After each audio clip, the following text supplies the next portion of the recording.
So land 3 the legend of dragon king के इस episode की शुरुआत में हम देखते हैं कि वू सीडियो और गुई जो होते हैं ये दोनों ही एक दूसरे के आमने सामने आ जाते हैं। वू सीडियो सिर्फ एक पर्सन को देख के चौंक जाती है और कहती है कि क्या यह बैटल 1-on-1 की होने वाली है, और फिर ये सोचती है कि ये तो एक सपोर्ट टाइप थी ना, तो क्या ये सच में मेरे साथ 1-on-1 ड्यूल करना चाहती है। और आखिर इसको लेके इतना भी क्या सोचना है, चलो सीधे इससे निपटते हैं। और फिर क्या था, वो सीडियो जो होती है इसकी तरफ बढ़ने लगती है और काफी खतरनाक तरीके से गुई के ऊपर अटैक कर देती है। मगर तभी गुई जो होती है अपनी सोल रिंग्स को रिलीज करने लगती है और इस चीज को देख के वो सीडियो भी हैरान होती है क्योंकि गुई ने इसके अटैक को डॉज कर लिया होता है। और इस चीज को देख के सीडियो भी हैरान होती है और सोचती है कि इसे तो कोई भी दिक्कत नहीं हुई मेरे अटैक से बचने में, बल्कि इसके बजाय इसने तो काफी खतरनाक तरीके से आसपास के जो एलिमेंटल एनर्जी है उसे सक कर लिया। और ऐसा दिखता है कि जितना मैंने सोचा था उतना भी आसान नहीं होगा इस लड़की से निपटना।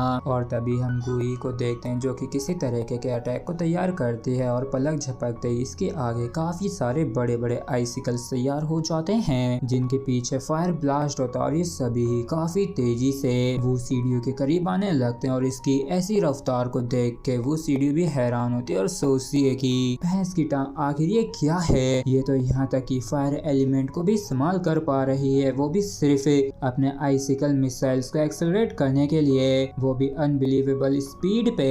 और एक आइसिकल वाकई में इसके काफी ज्यादा करीब आ जाता है तो ये तुरंत ही अपने क्लॉ से अटैक करके इसे डिस्ट्रॉय कर देती है। और इसे वाकई में इन सभी को ब्लॉक करने में, डिस्ट्रॉय करने में काफी दिक्कत हो रही होती है। मगर तभी इसकी परेशानी और भी ज्यादा बढ़ जाती है जैसे इसके आगे एक फॉर्मेशन सी अपीयर होती है क्योंकि गुई ने अपने स्पेशल पावर का इस्तेमाल किया होता है इसकी स्पीड में बाधा डालने के लिए, जिसकी वजह से ये जो इतने सारे आइसिकल मिसाइल्स है जो कि फायर एलिमेंट के साथ इसकी तरफ आ रहे थे, तो इन्होंने चारों तरफ से इसे घेर लिया था। तो ये सोचती है कि मुझे हर हाल में सबसे पहले इन्हें डॉज करना ही होगा। और फिर क्या था, ये क्लोन्स बना के इन सभी आइसिकल्स को डॉज करती है। और हम देखते हैं कि ये जो आइसिकल मिसाइल्स होते हैं काफी बुरी तरीके से जमीन को हिट करती है और काफी बड़े बड़े से ब्लास्ट होते हैं। और तभी हमारी नजर गुई पे वापिस से पड़ती है जो कि अपने एलिमेंट्स को इस्तेमाल कर रही थी और एक काफी बड़े बवंडर को तैयार कर देती है। और ये जो वो सीडियो आइसिकल से बच के निकली थी कि तभी इसके सामने थोबड़े के आगे ये जो इतना खतरनाक सा बड़ा सा बवंडर होता है वो अपीयर हो जाता है। और ये भी परेशान होते हुए सोचती है कि इसकी जो विंड्स है ये तो कितनी ज्यादा स्ट्रॉन्ग है, मैं तो यहाँ तक कि कुछ भी नहीं देख पा रही हूँ। और तभी इस तूफान के बीच में हमें एक शेडो अपीयर होते हुए देखती है जो कि और कोई नहीं गुई होती है। और इसे वो सीडियो भी नोटिस कर लेती है तो ये तुरंत ही मौका देख के अटैक करने के लिए काफी तेजी से इसकी तरफ बढ़ने लगती है। मगर गुई जो थी फिर से बच जाती है तो ये लड़की जो थी ये सोचती है कि आखिर ये अभी कितने एलिमेंट्स को और इस्तेमाल कर सकती है, मगर जो भी हो कुछ भी चीज मेरे अटैक को नहीं रोक सकती है। और इतना सोचते हुए कहते हुए काफी खतरनाक तरीके से गुई के ऊपर अटैक करने लगती है। लेकिन जैसे गुई के पास पहुंचती तो वो बवंडर में वापिस से कहीं गायब हो जाती है और वो सीडियो भी इसको दोबारा से गायब होता देख के परेशान हो जाती है। मगर तभी इस बवंडर में जो स्टोन से रोटेट हो रहे थे वो इसको इंजर्ड करने लगते हैं, हिट करने लगते हैं। और ये जो इतने सारे स्टोन इस तूफान में इससे टकरा रहे होते तो ये परेशान हो जाती है क्योंकि इसको हर्ट हो रहा था। जबकि सफ्टांगुलिन भी इस चीज को देख के हैरान होता है कि गुई की जो एलिमेंट कंट्रोल की एबिलिटी है वो वापस से इम्प्रूव हो गई है और असल में ये यहाँ तक कि ओपोनेंट की पावर का फायदा उठा रही है अपने अटैक की स्ट्रेंथ को बढ़ाने के लिए। जबकि सबूर सीडियो जो होती है काफी ज्यादा परेशान हो गई होती है और ये भी जान गई होती है कि ये इस तरीके से जारी नहीं रख सकती है इस बैटल को, तो ये तुरंत ही पूरा जोर लगा के इस बवंडर से बाहर निकलती है। और ये बाहर आते ही राहत की सांस लेती है कि ये फाइनली बाहर आ गई। मगर तभी इसकी परेशानी और भी ज्यादा बढ़ जाती है क्योंकि गुई जो थी ये बाहर ही इसका इंतजार कर रही थी। और जैसे ये पीछे मुड़ के देखती तो ये किसी तरीके की फॉर्मेशन में ट्रैप हो जाती है और टेलीपोर्ट होके वापिस से बवंडर के अंदर ही आ जाती है जहाँ ये बवंडर के बीचों बीच थी। और इसके ठीक आगे हम गुई को भी देखते हैं जो कि वाकई में काफी खतरे देख रही होती है और इसको अपने सामने देख के वो सीडियो जो होती है काफी ज्यादा खतरनाक तरीके से इसकी तरफ बढ़ने लगती है। मगर तभी गुई के आसपास जो इतने सारे स्टोन से रोटेट हो रहे थे तो इससे काफी बुरी तरीके से हिट करने लगते हैं। तो इस वजह से ये चाह के भी गुई के पास नहीं पहुंच पा रही होती बल्कि इंजर्ड पे इंजर्ड होती जा रही थी। और इस चीज को देख के ये तुरंत ही अपनी दूसरी मार्शल सोल को इस्तेमाल करने लगती है और काफी खतरनाक तरीके से पावर को रिलीज करती है। और गुई भी भी इस चीज को देख के थोड़ी हैरान होती है, क्योंकि वो सीढ़ी जो थी एक तरीके से पूरी तरीके से रिकवर कर ली होती है और ये लड़ने के लिए एक बारी और वापस से तैयार हो जाती है। और इस बारी से वाकई में गोई के ऊपर काफी ज्यादा गुस्सा आ रहा होता है। और इसी के साथ फ्रेंड्स हमारा एपिसोड यहीं पे खत्म होता है। अगर आप लोगों को वीडियो अच्छा लगा हो तो प्लीज सब्सक्राइब और वीडियो को लाइक करना बिल्कुल भी ना भूलें। Thank you.